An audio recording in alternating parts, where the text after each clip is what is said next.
It may even be worth your while just to come on holiday down here and just see if you can pick up the parts that you need. If you don't, bad luck, at least you tried.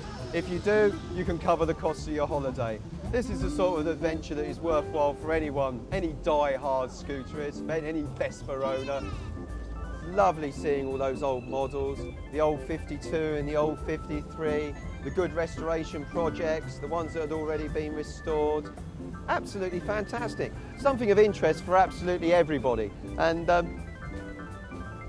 for any Vespa owner, Italy, at some point, at one time in your life, even if it is only once, come down here and see what it's all about. It really is a completely different ball game. It's more fun, it's more lovely, it's more friendly, and most importantly, it's cheaper and sunnier.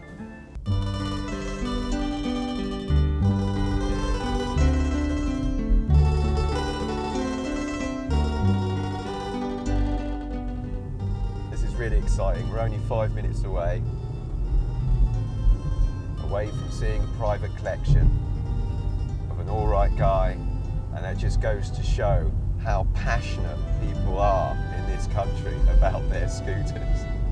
It's obsessional and it's hilarious and it's great. I've absolutely no idea what we're going to find in here at all. This is one garage of 5 apparently. What are we going to find? Oh my God, look at that. That is absolutely incredible. Look at all of this. This is the sort of thing that dreams are made of. Straight away. We've got 2 Vespa Pt200s in the corner. We've got another Vespa P range here. Now this isn't an original orange, but I've never ever seen one of these in England. It's really nice. It's a classic 70s colour. It's a real shame that they don't paint them like that anymore. Now what's under here? Haha! Now what a perfect example. Now this is a 1948 Vespa rod type. Yeah, that's very rare. Yeah, this is an original glass, was it? They all varied a little bit at the back. It's one of the finer differences. Suo feme rotondo, suo, su questo per colaudo in Italia. Poi tira via. Poi sostituisco. Il suo feme rotondo. Yeah, the original switch for this was a round one that sort of had a pointer on it like this. Looked a lot older. This has been swapped over for a better switch. From what I could understand there, you can't get the old switches. This is a Vespa rod model. It has rod gear linkages here. This is where it connects, this is how it works. Everyone knows of a rod model, but you can't see how it works. Look at the style of that cylinder head. Totally different finning. Was it in? Yeah, that is fantastic. The shape of the engine casing here, coming around the cylinder, blowing the air over the top of the cylinder head. Absolutely beautiful polychromatic green. Inside, originally, Tutto originale. Tutto originale. Was it? We've got the red oxide coloured primer here. Was it? This bike has been done really, really well. If this was one of mine, I'd be proud. Look at the earlier pre-damper forks here. You got no damper on there whatsoever. No seam down the front mudguard. Tutti i viti originali, non tutte le sue originali. All the nuts and bolts are original. Everything, even the little nuts down here have all been nickel plated. Tutti I suoi rivetti, non viti, ma tutti I suoi ribattuti, le viti sue originali, tutto. Yeah, that is beautiful. All the rivets underneath, nice job. Very good. Here we are. We're just approaching Pontedera and the hallowed territory of the Vespa factory. It's a very exciting experience. I can't believe we're actually going to be here. Pontedera started producing Vespa scooters in April of 1946 and has constantly and consistently been throwing out the best scooters in the world for the last 56 years. A testimony to the incredible history of the Vespa scooter. Viale Rinaldo Piaggio. I guess we must almost be there.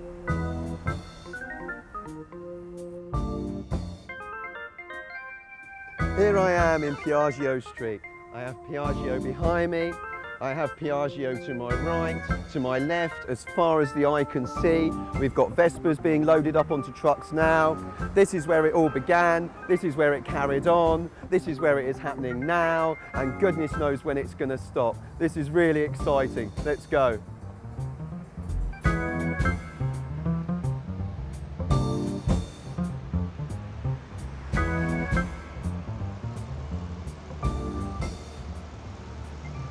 A Piaggio plane, a Piaggio cable car, a Piaggio tram.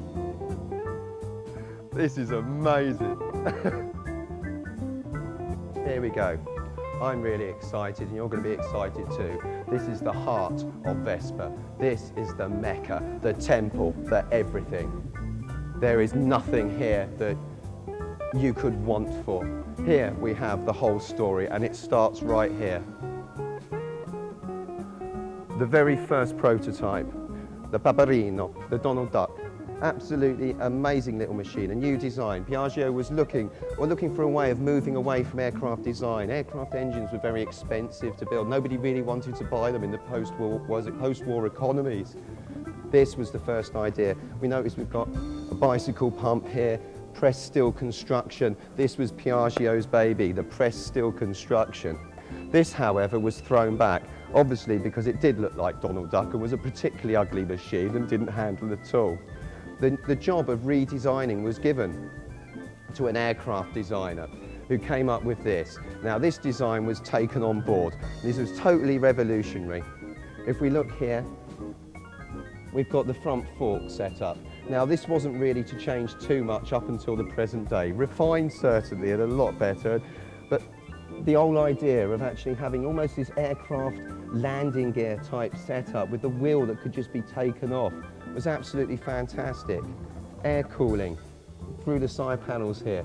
Well, that was something that was done away with as well. But we have the precursors here. We have little aluminium floor strips here, which we're going to be repeated in later models, which we'll get to a little later. But certainly the whole concept of Vespa was there right from the start. Now, if we notice, on the front here, we actually have the emblem. Now, this is the old aircraft company, was it the old Piaggio aircraft ancestry coming out here. Now, this was obviously dropped, but it gives you an indication of where Piaggio was actually at during the war, before the war, but had to drop afterwards. Now here, now this is the prototype, never went into production, but you can see it's almost very, very similar. You notice here the front mudguard all pressed into one. Tiny little headlamp on there again. Was it gears on the handlebars? Absolutely amazing. Revolutionary design. Motorcycles have been old, dirty, smelly, oily, big chains. You had to muck around with your feet to change the gears. Yep, it's great, but if you want to wear a pair of shoes, they're going to get messed up. This was a step forward, something new, not designed by a motorcycle designer, designed by an aircraft designer, and therefore just totally different. The exhaust, the little fluted fishtail exhaust here, all precursors of what was actually going to become, in 1946, the first ever Vespa model, to go on public sale in April of 1946. This went on sale, first went on display at a golf club in Rome. Absolutely incredible thing. You notice the old switches here, the old style switches, a little tricky to get hold of now. But the whole idea of the fork setup, the front mudguard that could be sections and the front wheel taken off. Absolutely fantastic idea. Forced air cooling, great idea again. There's about 4 of these models ranging from about 1946 up to 1949 when the Vespa 125 here was introduced. There's little differences on them, the way that the gear rod linkages link up, the size of the rear tail lamp, the design of the lens that went in it. Subtle little differences, but amazing. In the first year of production, a couple of thousand of these were actually produced and sold. They took a little while to catch on, but they were capturing a market. They were capturing an Italian market that people needed to get to work. The country needed to restructure. What's the point in having a job if you can't get to work? There's no bus, there's no infrastructure. This is why the Vespa was created and successfully met the challenges of an ever-changing Italian market. And this one is a 1949 Vespa 125. Now, this was the first model that which was actually for sale in Britain. It wasn't for sale in this form, was it? The headlamp had to be moved up to here, and in order to meet British legislation. But a fantastic idea, and the first 125 Vespa to be produced, and Vespa 125s are still being produced today. If we look around this side, we see the exhaust that comes under here. The early 98s, this one has a stand on it. Now, we all take stands for granted, but they didn't come as standard right at the very beginning. Earlier on in production, on the 98s, we had a large lump of metal under here. So it was designed just to be dumped on a curbside, walk away and left. I guess the bodywork acted as an anti-theft deterrent, or maybe people were a little bit more honest. Absolutely incredible to see, and incredible to see in this condition, and even more incredible to be surrounded by all of this. Now, this is what you could call a case history of Vespa. From the beginning, a 1951 Vespa 125. The interesting thing about this is that the rod gear change mechanism was changed for 2 flexible cables, still in use to today. Vespa Pt2 Primavera, 1976. Lovely model, electronic ignitions, very fast. Fantastic. 1953 Vespa 125U. This was the economy model. We have screwed on side panels here, just like the very first of the Vespa 98s of April 46. We've got very little chrome on there, no rubber inserts on the strips, just plain aluminium as we saw on the Ape earlier on. Here we've got a Vespa 150. This is the second year of production of the rotary valve engine. And the rotary valve induction system improved reliability and performance all round and is still in use to the present day. We've got another Vespa ET3. We've got the unique Vespa 125 circuit of 1948. This is absolutely unique. There's nothing like this anywhere else in the world, never was, never will be.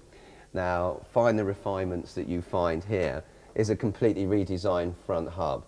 We've got a different suspension setup here. It's like a little extra. It's the sort of thing that you find on 1950s motorcycles that can be adjusted to strengthen, loosen, do whatever you like. There's also one of these on the engine inside here that we won't be able to see. The carburettor looks like it's a 30 God knows what millimeter carburettor with strange filters, tubes. The handlebar setup here seems to be a stack of handlebar joints. I have no idea why anyone ever thought that that was a good idea, but it's here and it's now and it's in front of us. This is just absolutely incredible. We have a reinforced frame, we have specially made panels, a moulded in petrol tank, and this huge great hoofing great trumpet of a straight through exhaust. Absolutely awesome, terrifying machine, and if you were to take this on the road in England, I'd give you 5 minutes before you lost your licence. Up here we've got a Vespa 150 1956. This has twin transfer ports, and that enhanced the performance and economy of the vehicle all round. Here we have a moped. Now, this was a prototype and very similar to the Lambretta Ribot that was produced in 1955.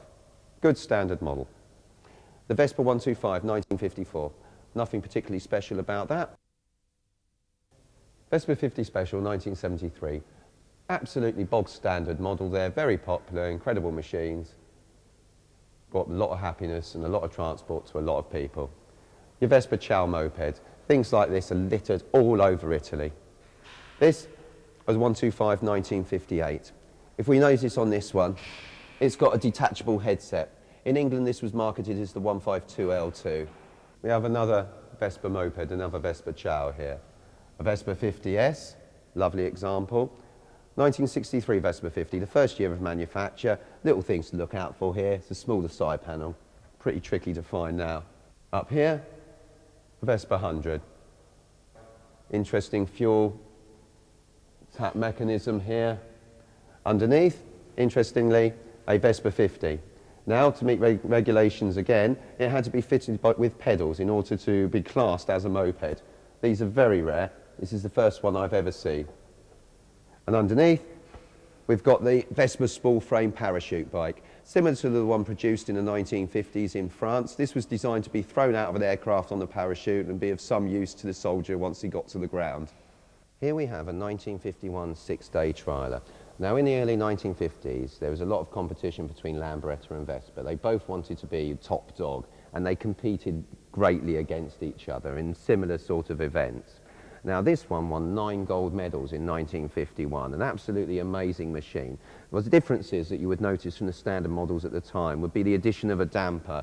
Was it holes drilled in the carburettor cover here? Was it in order to get more air going through? 2 spare tyres, an enlarged petrol tank, panel work was cut down, the headlamp was moved back a little bit. This was really endurance trials to prove that the bikes were strong and that if you bought them it was going to be reliable. This sort of thing is absolutely incredible, and it led on to what we have over here. Now, this is a Mark 1 or a VS1 GS150. Right, not many people know this, but there were 5 GS150s. This is the very first one. Here we have cables coming out of the headset here. We have these side panel clips down here. Well, there's little subtle differences, but this was essentially going to form the basis for the whole GS150 range. Subtle differences again was that we've got a different block here, a different switch support. Other little odds and sods, but this bike was capable of about 63 miles an hour, which completely wiped the floor with just about anything of that size engine. A nice long seat, but this was a direct descendant to the six-day trialer, and an absolutely amazing machine, and I really wish I had one too. Very hard to find now, very early, 1955. Absolutely incredible. Here we have a curious little number. This is based on the Vespa 98. It's a race model. Obviously, it's had all the excessive metal cut off of it. I'm not sure if this particular one's racing history, but it looks amazing. We've got the aerodynamic stem, front horn stem here, no horn in it, obviously. It's missing a gear rod linkage, but aren't half the restored bikes you come across. We've got protection here to protect the rods. It's an anti-fouling device to stop you popping the thing in and out of gear unexpectedly. A beautiful, lovely shape. Even though this is a race machine and really there just to function, they've actually, Piaggio have taken the trouble to put the grooves in, to cut it, to give it a beautiful line, to make the thing look good as well as work well. That's incredible, and that's Italian technology all over, and half the reason why these things became so popular. 1950. This is an endurance rider. This was actually used in Montellerie in France to achieve loads of speed records and endurance records. It managed to travel at 100 miles an hour for over an hour, was ridden for 10 hours continuously. This is all in the name of proving the reliability of the Vespa, and anybody who owns one now will know that it was worthwhile doing. Absolutely incredible machine. I'd love to have a go on it. Straight through exhaust here, modified ignitions, cowlings, obviously the bodywork here in order to make things more aerodynamic. It was a very popular stunt. I mean, it was in Montellerie in France that Lambretta a year later succeeded in getting a 125 Lambretta to do 125 miles an hour, ridden by Romulo Ferri. Absolutely the most awesome classic racing Vespa I have ever seen in my life.